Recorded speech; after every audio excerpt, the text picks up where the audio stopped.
Upon application of integral में 11.2 के कुछ एग्जाम्पल हल कर लिए थे, जिसमें दो वक्रों के मध्य का क्षेत्र यानी दो वक्रों से परिबद्ध क्षेत्र का क्षेत्रफल ज्ञात करना। कुछ एग्जाम्पल्स आगे अपन और देखते हैं।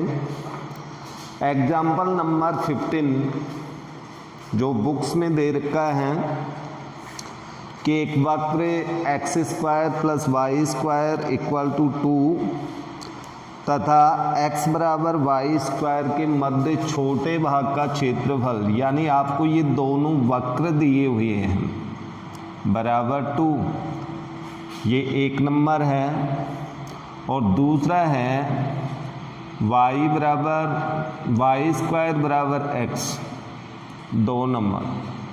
दोनों के दोनों वक्र दे रखे हैं। अब इनकी पहचान तो आपको करनी पड़ेगी।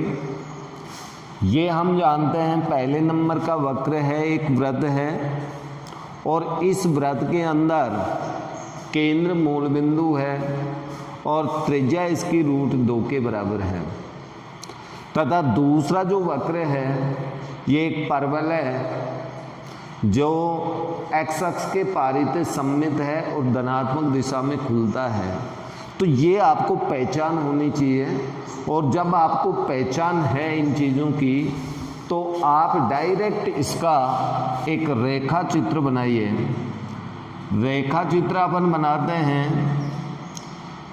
तो वृत्त वाले क्वेश्चन में आप पहले वृत्त बना लें, नहीं तो आपसे गलती होगी, वृत्त वैसा नहीं बनेगा।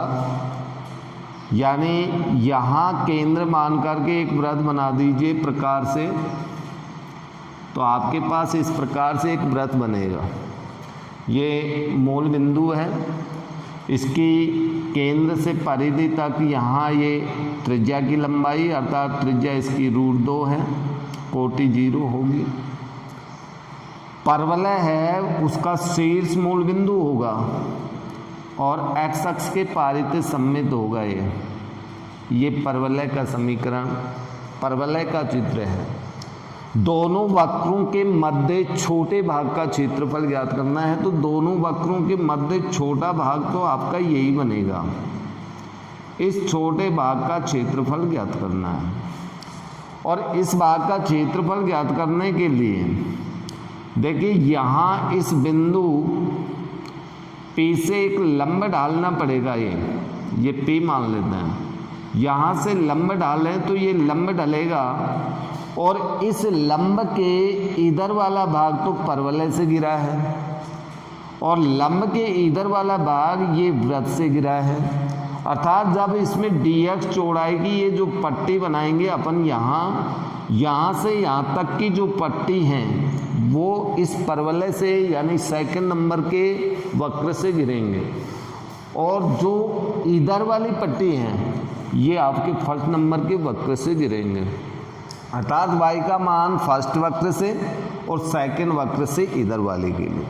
इन दोनों को ऐड करेंगे तो x अक्ष का ऊपर का भाग आएगा, लेकिन x अक्ष के दोनों ओर ये बराबर सममित है, बराबर भाग हैं, तो आपको 2 से भी गुणा करना पड़ेगा। ये तो थी इसमें समझाने की चीज़। अब इसको अपन प्रतिच्छेद बिंदु ज्ञात करेंगे, तो समीकरण 1 व 2 का हल, 1 व 2 को हल करने पर जब इन दोनों को अपन हल करेंगे तो अपने पास आएगा x² + x बराबर 2। जब पक्षांतरण कीजिए इसको तो ये एक द्विघात समीकरण बन गया, और द्विघात समीकरण को हल करने के लिए गुणनखंड तो करने पड़ेंगे। तो आपको गुणनखंड आना चाहिए या आप गुणनखंड कर लीजिए। तो अपने पास ये 2 गुणनखंड होंगे, और जब ये 2 गुणनखंड, ये प्लस का होगा ये माइनस का, सॉरी, ये 2 गुणनखंड अपने पास होंगे। जब अपने पास गुणनखंड हो जाते हैं तो x के 2 मान हमें प्राप्त होंगे, -2 एंड x = 1। अर्थात परवलय तथा वृत्त एक दूसरे को x बराबर -2 और x बराबर 1 पर काटते हैं, तो x बराबर -2 माइनस ऋणात्मक दिशा में तो परवलय होता ही नहीं है, तो इस मान को छोड़ दो। और जब x बराबर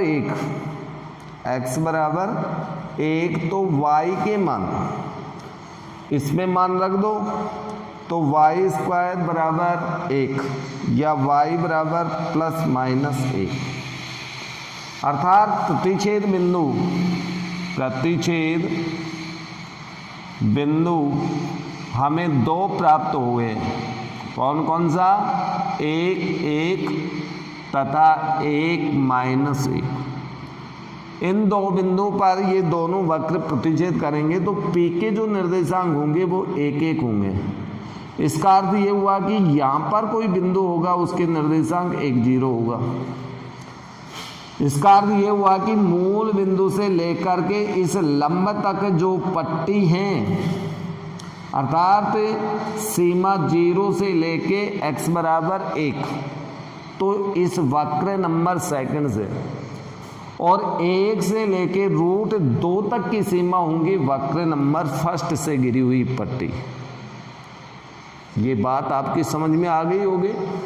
तो इसलिए अपन ये लिख सकते हैं dA बराबर इंटीग्रेशन 0 से 1 में तो आपका y वक्र कौन सा आएगा? सेकंड dx, सेकंड नंबर का वक्र, प्लस इसके बाद में 1 से √2 तक y वक्र नंबर फर्स्ट dx। ये आपका x अक्ष से ऊपर का क्षेत्र आया, लेकिन नीचे भी तो उतना ही क्षेत्र है, अर्थात इनको आपको 2 से गुणा करना पड़ेगा, तो आवेष्ट क्षेत्र आपके पास ये होगा।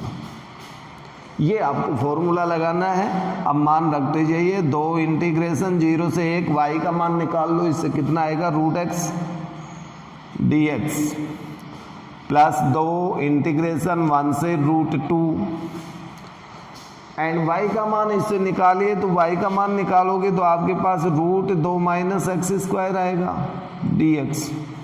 चलिए समाकलन कीजिए, 2 इंटू √x का समाकलन हम जानते हैं x की पावर 3/2 बटा 3/2, तो ये 2/3 हो जाएगा। तो समाकलन तो आपको आना चाहिए ना,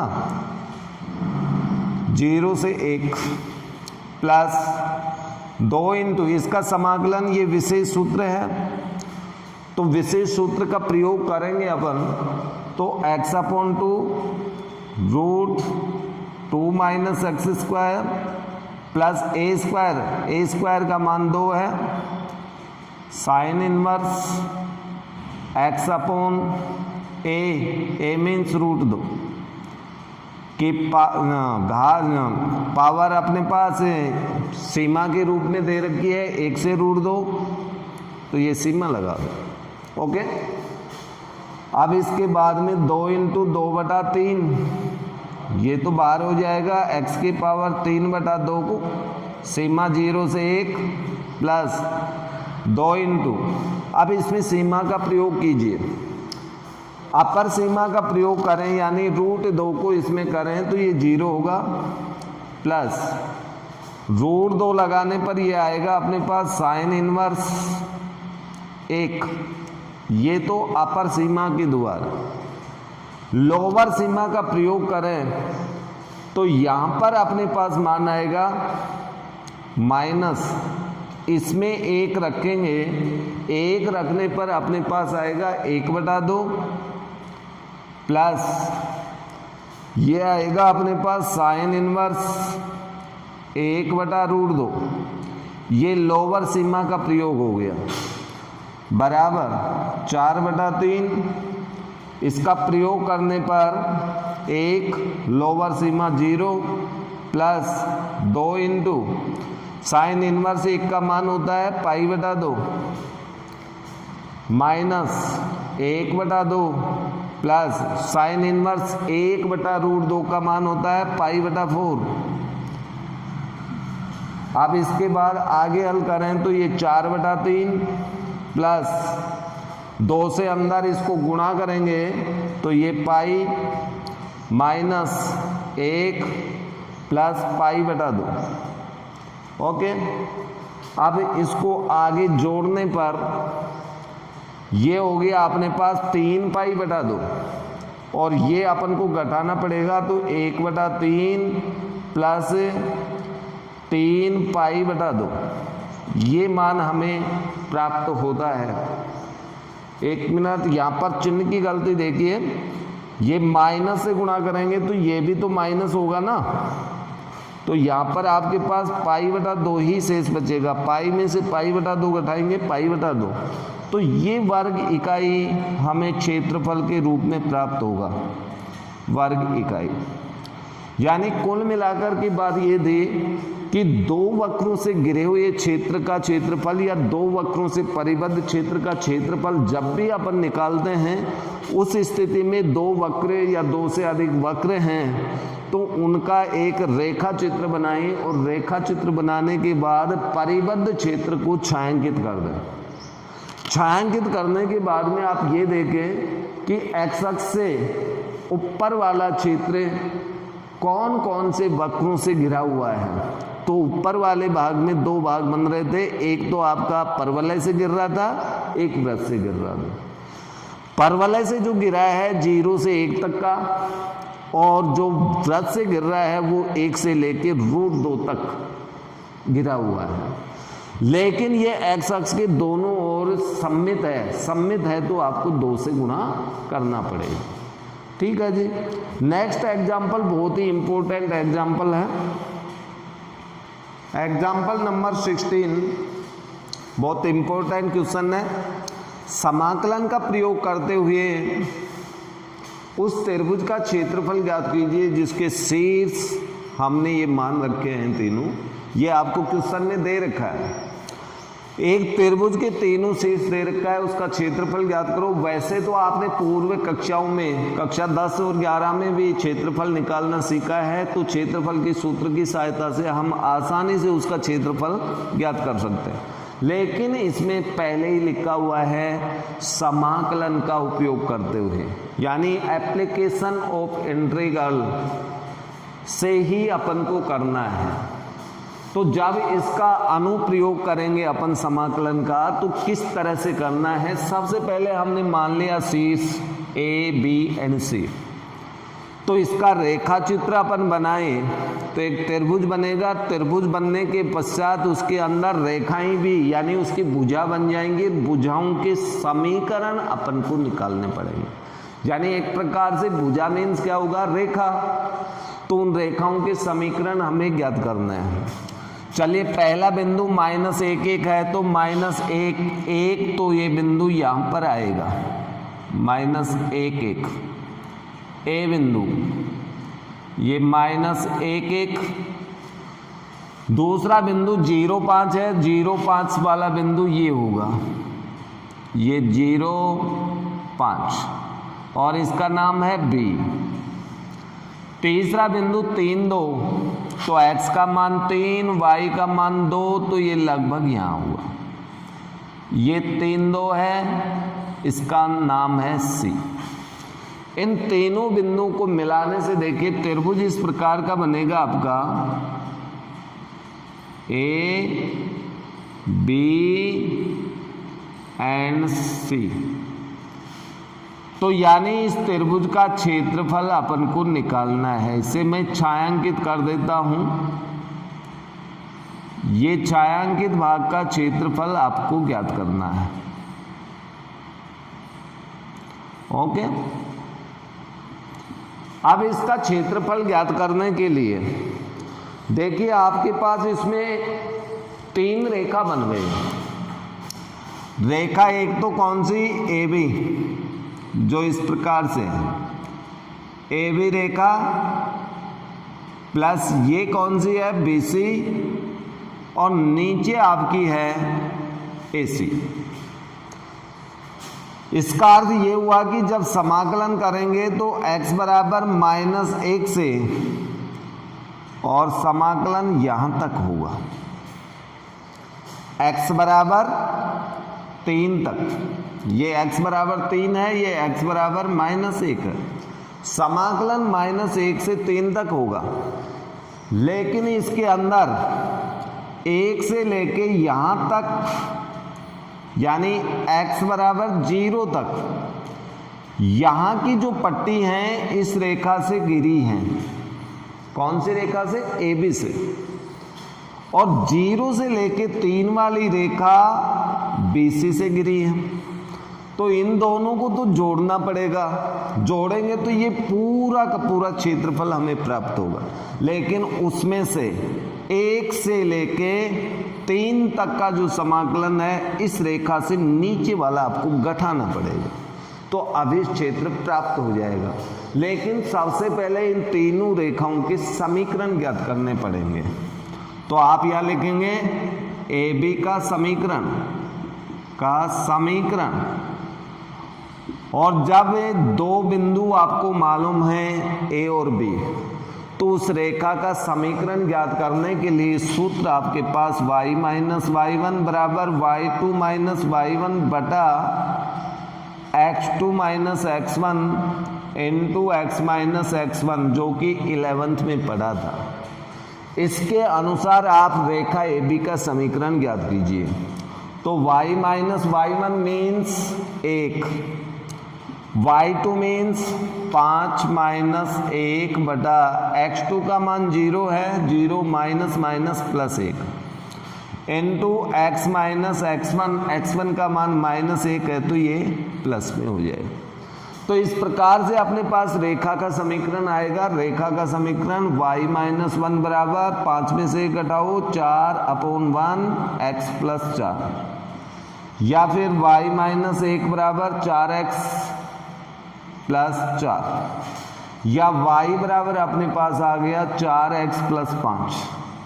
ये रेखा नंबर 1 हो गई। इसी तरह से रेखा BC का समीकरण, अब BC का समीकरण ज्ञात करें अपन, तो B बिंदु तो आपका x1 y1 होगा और C बिंदु x2 y2। रेखा का सूत्र वही होगा y minus y1, y1 means B बिंदु का y निर्देशांक देख लीजिए 5, फिर y2 माइनस y1, y2 का मान C बिंदु का y निर्देशांक होगा माइनस y1 मीन्स 5 बटा x2 means 3 minus 0 x minus x1 0, okay. या y माइनस 5 बराबर ऊपर अपने पास माइनस 3 नीचे 3 इंटू x, या y बराबर minus x minus minus plus 5। ये इक्वेशन नंबर 2। अब आप रेखा AC का समीकरण भी ज्ञात करें। जब AC का समीकरण ज्ञात करोगे तो A बिंदु के निर्देशांक आपके x1 y1 होंगे और C बिंदु के निर्देशांक x2 y2 होगा। तो अपने पास उस सूत्र में मान रखेंगे y minus y1 means A का y निर्देशांक 1, y2 C का y निर्देशांक जो कि आपको दे रखा है 2, माइनस ये 2 है, यहाँ पर 2 लिखना, माइनस y1 मीन्स 1 बटा x2 का मान 3 minus minus plus 1, x minus x1 plus 1। तो y माइनस 1 बराबर 1 बटा 4 इंटू एक्स प्लस 1। इसको जब अपन हल करेंगे तो y माइनस 1 बराबर x प्लस 1 बटा 4, या y बराबर x प्लस 1 बटा 4 प्लस 1। लघुत्तम लेके हल करें तो y बराबर अपने पास x प्लस 5 बटा 4 आएगा। ये इक्वेशन नंबर 3। तीनों रेखाओं के समीकरण हमें प्राप्त हो चुके हैं। अब इसके बाद में हमें क्षेत्रफल ज्ञात करना है। तो क्षेत्रफल ज्ञात करने के लिए पहले ही मैंने बताया समाकलन की सीमा देखिए, AB रेखा से आप 1 से 0 तक गिरा हुआ क्षेत्र, फिर BC रेखा से गिरा हुआ 0 से 3 तक, AB BC, इन दोनों को तो आप जोड़ेंगे, लेकिन AC नीचे है नीचे है तो ए से सी तक समाकलन -1 से 3, ये आपको घटाना पड़ेगा। तो अभीष्ट त्रिभुज का क्षेत्रफल हमें प्राप्त होगा, जो कि मैं ऊपर लिख देता हूं। अब अभीष्ट क्षेत्र डीए बराबर हमें लिखना पड़ेगा समाकलन -1 से 0 वाई रेखा ए बी dx प्लस 0 से 3 वाई रेखा BC dx माइनस 1 से 3 रेखा अब की बार आपकी होगी AC dx। ये समाकलन आप निकालोगे तो अभीष्ट त्रिभुज का क्षेत्रफल प्राप्त होगा। यानी पहले आपको शीर्ष दे रखे थे, शीर्षों से हमने रेखा की तीनों भुजाओं के समीकरण ज्ञात किए, फिर रेखा चित्र की सहायता से हमने इसको ध्यानपूर्वक देखा कि भाई यहाँ से यहाँ तक समाकलन ज्ञात करते हैं तो ये संपूर्ण समाकलन आता है, लेकिन इसमें से ये नीचे का रिक्त स्थान तो घटाना पड़ेगा, और ये जो रिक्त क्षेत्र है ये रेखा AC से गिरा है, तो AC वाला तो आपको घटाना पड़ेगा। -1 से लेके 3 तक की सीमा है इसकी, लेकिन इससे ऊपर 2 रेखा थी, इन दोनों रेखाओं को जोड़ना पड़ेगा। रेखा AB जो कि -1 से 0 तक फैली है और 0 से लेके +3 तक फैली है BC रेखा, ये इसकी सीमा ही होंगे। अब इसके आगे आप समाकलन करते जाओ, मान रखते जाओ। चलो पहले मान रख देते हैं एक बार, फिर इसके बाद में नीचे का संपूर्ण मिटा देंगे अपन। तो यहाँ पर मान रखिए -1 से 0 वाई रेखा AB रेखा से y का मान 4x + 5 dx प्लस समाकलन 0 से 3 BC रेखा से y का मान -x + 5 dx -1 से 3 AC रेखा से मान x + 5/4 dx, ये भी dx कर दी। ये आपका समाकलन होगा। अब इनका समाकलन अपन करते हैं और फाइनल आंसर अपन निकाल लेते हैं। चलो जी समाकलन कीजिए, दोनों पदों का समाकलन करेंगे। तो यहाँ 4x का समाकलन करेंगे तो 4x / 2 आएगा, समाकलन हो गया। प्लस 5 का करेंगे तो 5x होगा। सीमा आपकी दे रखी है कितनी, -1 से 0। प्लस इसका समाकलन करेंगे तो अपने पास आएगा -x² / 2। 5 का करेंगे तो 5x। सीमा 0 से 3 माइनस इसका समाकलन करोगे आप तो 1/4 तो आपका बाहर हो जाएगा समाकलन से, और समाकलन होगा सिर्फ x + 5 का। तो x का होगा x² 2, 5 का होगा +5x। सीमा इसमें -1 से 3 है। ओके, अब सीमाओं का प्रयोग करते हुए मान निकालते हैं अपन। फर्स्ट वाले में अपर सीमा का प्रयोग करेंगे 0 आएगा, माइनस लोअर सीमा का प्रयोग, निम्न सीमा का प्रयोग करें तो ये 4/2 होगा, -5। ठीक है जी।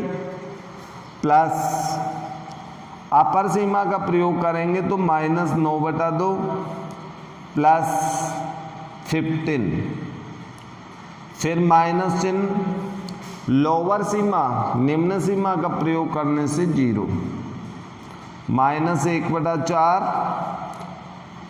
उच्च सीमा का प्रयोग करेंगे 9/2 +15, और निम्न सीमा का प्रयोग करेंगे तो माइनस चिन्ह लगाने के बाद में आप निम्न सीमा का प्रयोग करेंगे 1/2 -5।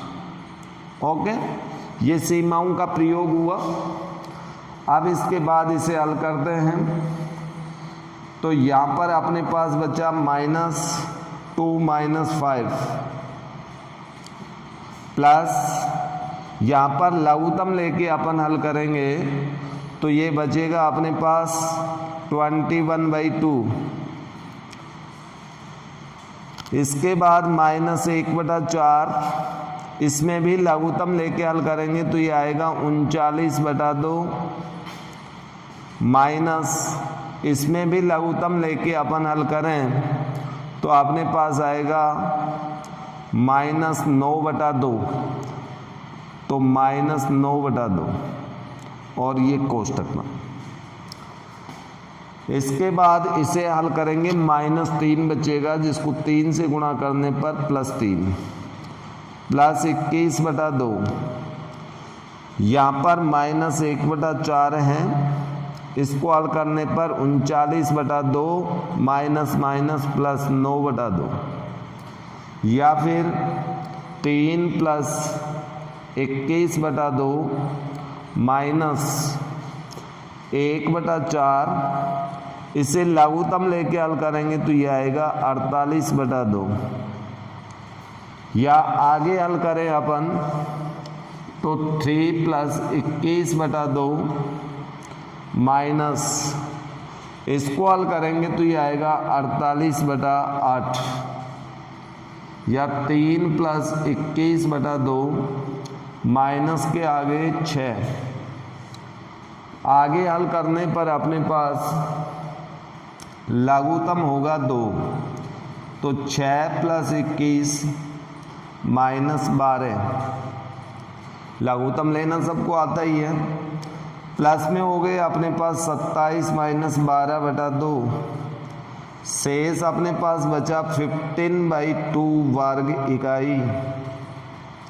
ये हमारे इस त्रिभुज का क्षेत्रफल होगा। तो इस प्रकार से एक त्रिभुज का क्षेत्रफल अपन निकाल सकते हैं समाकलन के प्रयोग से।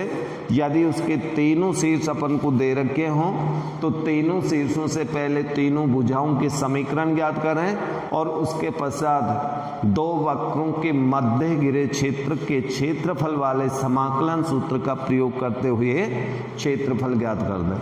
तो अपने पास सभी प्रकार के लगभग एग्जाम्पल दो वक्र में कंप्लीट हो गए। अब आपकी जो 12.2 है उसके क्वेश्चन आप लोग निकालना, कोई भी क्वेश्चन नहीं आए उसे मैसेज करके आज ही कमेंट्स कर दें, जिससे कि नेक्स्ट आने वाले वीडियो के अंदर आपको उसका सॉल्यूशन सबसे पहले प्राप्त हो सके। ओके।